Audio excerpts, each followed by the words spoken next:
আমার একটা দুই ভাগে বিভক্ত, একটা হাঁসখালি 1, হাঁসখালি 2। হাঁসখালি 1-এর মূলত 8টি অঞ্চল নিয়ে যে হাঁসখালি ব্লক, সেই হাঁসখালি ব্লকের সহসভাপতি আমাদের মাদার কমিটির সাধারণ সম্পাদক। প্লিজ এবারে আমাদের প্রিয় নিতাই বিশ্বাসের বগুলা 2 নং সম্মানিত শ্রী সুব্রত দাশগুপ্ত, একবার জোরে করতালি হোক সবাই একসাথে।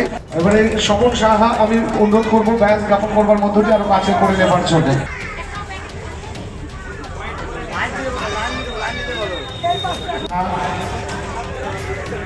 স্বপনদাকে রিকোয়েস্ট করবো শীতবস্ত্র প্রদান করবার জন্য। সুবোধা এসছে, সুবোধাকেও রিকোয়েস্ট করবো সামনে আসবার জন্য। অসিতদা রয়েছে, পিন্টুদা রয়েছে। তবুর জন্য এখানে উপস্থিত হয়েছি তা নয়, এখানে অনেকে রক্ত দিচ্ছেন, যারা রক্ত দিয়ে তাদের কর্তব্য পালন করছেন শুধু নয়, যারা রক্ত দিয়ে। আজ নদিয়ার Bagula rail station railway hawker সমিতির পক্ষ থেকে আইএনটিটিউসির পক্ষ থেকে বার্ষিক স্বেচ্ছায় রক্তদান শিবিরের আয়োজন করা হয়। আজকের এই বার্ষিক স্বেচ্ছায় রক্তদান শিবির উপস্থিত ছিলেন সনদ চক্রবর্তী, সভাপতি আইএনটিটিউসি নদিয়া জেলা দক্ষিণ, শ্রী লক্ষণ দাস, সাধারণ সম্পাদক তৃণমূল কংগ্রেস নদিয়া। এছাড়া উপস্থিত ছিলেন শ্রীমতী রত্না ঢালি, সদস্যা নদিয়া জেলা পরিষদ, শ্রী দিলীপ বিশ্বাস, প্রাক্তন প্রধান বগুলা 1 নম্বর গ্রাম পঞ্চায়েত, অমিত দাস সহ সভাপতি হাঁসখালি পঞ্চায়েত সমিতি, সুব্রত দাশগুপ্ত সভাপতি বগুলা পূর্বপাড়া হাই স্কুল পরিচালন সমিতি, চিত্র কর্মকার বিশিষ্ট সমাজসেবী শিশির রায় সভাপতি হাঁসখালি ব্লক তৃণমূল কংগ্রেস, নিতাই বিশ্বাস সহ সভাপতি হাঁসখালি ব্লক ও 1 তৃণমূল কংগ্রেস। আজকের এই মহতি রক্তদানে মোট 42 জন রক্তদাতা রক্তদান করে এবং 110 জন দুস্থ গরিব মানুষের মধ্যে বস্ত্র বিতরণ করা হয়। আমাদের ক্যামেরার সামনে ঠিক কি জানিয়েছেন তারা, যা তুলে ধরছি আপনাদের সামনে। নদিয়ার বগুলা থেকে সুমন আচার্যের রিপোর্ট, নতুন বাংলা নিউজ। আমার একটা দুই ভাগে বিভক্ত, একটা হাঁসখালি 1, হাঁসখালি 2। হাঁসখালি 1-এর মূলত 8টি অঞ্চল নিয়ে যে হাঁসখালি ব্লক, সেই হাঁসখালি ব্লকের সহসভাপতি আমাদের অসিত বাইন তিনি শীতবস্ত্র প্রদান করবেন। অসিত কুমার বাইন সম্পাদক।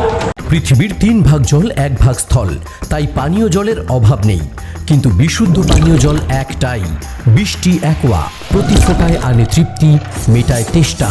বৃষ্টি অ্যাকোয়া, বিশুদ্ধ পানীয় জল। কর্মসূচি প্রতি বছর এই অনুষ্ঠান হয়। আমরা জেলায় 1000 শ্রমিকের রক্তদান জানুয়ারিতে শুরু করি। এবারও বগুলাতে, পাটকুল্লাতে আমরা 1000 শ্রমিকের রক্তদান 23 জানুয়ারি শুরু করেছিলাম। প্রথম দিনই প্রায় 900-র ওপরে শ্রমিক রক্ত দিয়েছে আমাদের পাটকুল্লায়, এবং আগামী 31শে ডিসেম্বর পর্যন্ত 2025 এই রক্তদান চলবে। এখানে আমি প্রতি বছর আসি এবং আজকে শ্রমজীবী মানুষ, রেলের হকার, যারা ওই ট্রেনে বাদাম বিক্রি করে, লেবু বিক্রি করে, তারা আজকে মনে করেছে আজকে মানুষের পাশে দাঁড়ানোর মমতা বন্দ্যোপাধ্যায় নেত্রী তার নির্দেশকে পালন করছে, সামাজিক কর্মসূচি নিয়েছে। কারণ আজও কলকারখানায় রক্ত তৈরি হয় না, মানুষ মানুষের জন্য রক্ত দিতে হয়, এবং ভালোবাসার মানুষদের মধ্যে বস্ত্র বিতরণ। এই যে মহৎ কর্মসূচি, আমি এখানকার রেলওয়ে হকার্স ইউনিয়নের সমস্ত নেতৃত্বকে আমি ধন্যবাদ, অভিনন্দন শুনেছি। আইএনটিটিউসি শ্রমিক সংগঠন, শ্রমজীবী মানুষরা অনুষ্ঠান করছে, অবশ্যই ভালো লাগা। সেই ভালো লাগার জন্য প্রতি বছর এখানে আমি আসি। সনদ চক্রবর্তী, সভাপতি নদিয়া দক্ষিণ জেলা আইনজীবী। 11ই জানুয়ারি ছিল মায়ের আরাধনা, কালী পুজো ছিল Bagula railway hawkers INTTUC Trinamool Congress পরিচালিত। আর দ্বিতীয় দিন ছিল মায়ের প্রসাদ ছিল। আজকে তৃতীয় দিন 42তম অনুষ্ঠান হচ্ছে, আমাদের রক্তদান শিবির হচ্ছে এখানে উপস্থিত ছিলেন আমাদের রানাঘাট দক্ষিণ জেলার সংগঠিত তৃণমূল কংগ্রেসের আইএনটিটিউসির সভাপতি সনদ চক্রবর্তী মহাশয় উপস্থিত ছিলেন। এছাড়া ছিলেন আমাদের মাঝে ছিলেন রত্না ঢালি মহাশয় ছিলেন জেলা পরিষদের। আর এছাড়াও ছিলেন আমাদের হাঁসখালি ব্লকের সভাপতি ছিলেন শিশির রায় মহাশয়, এবং আমাদের বগুলা 1 নং তৃণমূল কংগ্রেসের প্রাক্তন প্রধান দিলীপ বিশ্বাস আমাদের ভিতর উপস্থিত। আমার কাছের দাদা, সবসময় থাকে, আমাদের সঙ্গেই থাকেন, হকারদের পাশেই থাকেন, রোজগার মানুষের পাশে থাকেন। এবং এছাড়াও উপস্থিত ছিলেন আমাদের লক্ষণ দাস, ছিলেন হচ্ছে তৃণমূল কংগ্রেসের সাধারণ।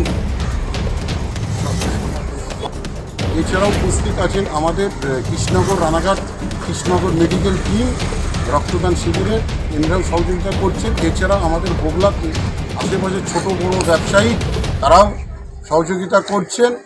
আর যা কিছু বলার আমার দাদা দিলীপ দা বলবেন, প্রাক্তন প্রধান তৃণমূল কংগ্রেস বগলা 1 নং পঞ্চায়েতে। দীর্ঘদিন ধরে এই প্রোগ্রামগুলো করে।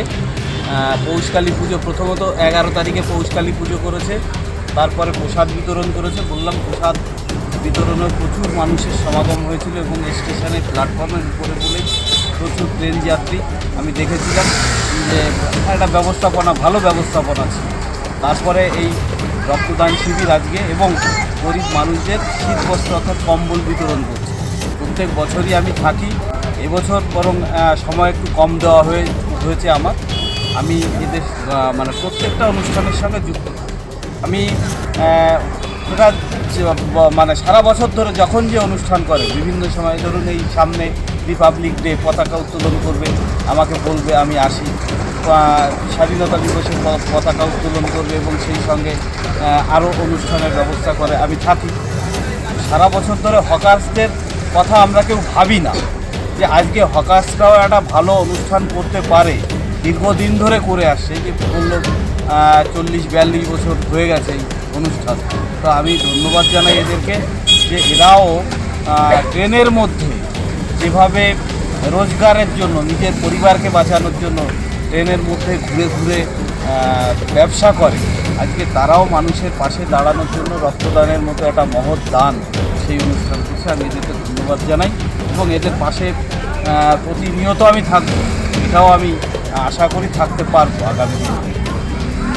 যে অনুষ্ঠান, যে মহতী অনুষ্ঠান ছিল রক্তদান ছিল তৃণমূল কংগ্রেস মামাটির সরকারের অভিষেক বন্দ্যোপাধ্যায়ের নির্দেশ। আমাদের প্রত্যেকটা ব্লক স্তরে এবং সমতলী মানুষদের ভিতর INTTUC পরিচালিত যে রক্তদান শিবির নির্দেশ দিয়েছিলেন আমাদের অভিষেক বন্দ্যোপাধ্যায় এবং আমাদের মাননীয় মুখ্যমন্ত্রীর নির্দেশ আমরা তৃণমূল কংগ্রেসের সৈনিক যারা আছে তারা অক্ষরে অক্ষরে পালন করছি, যে প্রতিটা দিন 365 দিন মানুষের পাশে যাতে আমরা থাকতে পারি, বিভিন্ন ক্ষুধার্ত মানুষদের খাবার দেওয়ার জন্য বা কেউ অসুস্থ হয়ে পড়া হসপিটাল নিয়ে যাওয়া, যা শীতবস্ত্র বা পুজো আশ্রয় যে সমস্ত আমরা জামাকাপড় যতটুকু দিতে পারি আমরা INTTUC পরিচালিত এবং মাদারের তৃণমূল কংগ্রেসের সঙ্গে আমরা যৌথভাবে আমরা একই সঙ্গে একই ছাতার তলে আমরা কাজ করি। এবং আজকের যে রক্তদাতা আছে আমাদের যেটা আইডিয়া বা যেটুকু হয়েছে তাতে 35 থেকে 36 জন হবে আনুমানিক আইডিয়া করছি। এই বলে আমরা প্রেস কনফারেন্সকে বলব। আমি বগলা তৃণমূল কংগ্রেসের রেলে হকার্স INTTUC নদিয়া জেলার সদস্য এবং বগলা রেলে হকার্সের সভাপতি পিন্টু গোস্বামী। বগুলা আঞ্চলিক তৃণমূল কংগ্রেসের সভাপতি, প্রাক্তন প্রধান এবং বর্তমানে সদস্য আছি। নদিয়া জেলার সবথেকে বড় বিল্ডার্স চাকদার মা মনসা বিল্ডার্স, রড ও সিমেন্টের পাইকারি ও খুচরো বিক্রেতা। মা মনসা বিল্ডার্স, পদ্মবিলা, চাকদা, নদিয়া। রড কেনাকাটায় থাকছে ডিসকাউন্ট অফার। মা মনসা বিল্ডার্স। নদিয়ার সবথেকে বড় English medium school JRS public school, প্রায় 35 বিঘা জমির ওপর গড়ে উঠেছে বিশাল ক্যাম্পাস। নার্সারি থেকে শুরু করে উচ্চ মাধ্যমিক, ITI college, law college, B Ed college, ভর্তি চলছে। JRS public. আপনি কোথায় ইনভেস্ট করবেন, কেন করবেন বুঝতে পারছেন না তো? সঠিক গাইডলাইন পেতে আজই আসুন নদিয়ার চাকদাতে নিবেদিতা প্রাইভেট লিমিটেডে। Nivedita private limited, marketing and distribution service. Balcony বা সিঁড়ির রেলিং, মডিউলার কিচেন বা ড্রয়িং রুম, এক কথায় আপনার স্বপ্নের বাড়িকে করে তুলুন আরো সুন্দর। Chakdah ply centre, gorgeous look বা কোয়ালিটি সবে 3 number 1 Chakdah ply centre. Chakdah ply centre, KBM, Chakdah, Nadia. হোমওয়ার্কটা করেছো? হ্যাঁ স্যার। এ বাবা, ভুল করেছো কেন? চোখে কেমন ঝাপসা দেখছি, লিখতে আর পড়তে খুব সমস্যা হচ্ছে। চাকদার মডার্ন অপটিক্স থেকে ভালো চোখের ডাক্তার দেখিয়ে নাও। প্রতিদিন প্রকৃত চোখের ডাক্তার ও দৃষ্টি বিশেষজ্ঞ মডার্ন অপটিক্স, চাকদহে। সিঁড়ির রেলিং থেকে ঘরের ড্রেসিং টেবিল, ওয়ার্ড্রোব থেকে মডুলার কিচেন, সানমাইকা থেকে প্লাই, গ্লাস থেকে ল্যামিনেটস, অ্যালুমিনিয়াম থেকে ডোর লক, কি নেই এখানে? এক কথায় আপনার সাধ্যের মধ্যেই এবার স্বপ্ন পূরণ। চাকদা অ্যালুমিনিয়াম সেন্টার, পূর্ব লালপুর 50 নম্বর রেলগেটের পাশে, চাকদা, নদিয়া। ভাবছেন 3 স্টার ক্যাটাগরিতে কাটাবে? রুম রে মাত্র 1500 টাকা থেকে স্টার, খাওয়া দাওয়া রিজনেবল প্রাইস। নদিয়ার একমাত্র 3 স্টার ক্যাটাগরি হোটেল NB সোনার বাংলা হোটেল, কল্যাণী এইমসের ঠিক উল্টো দিকে, কল্যাণী, নদিয়া।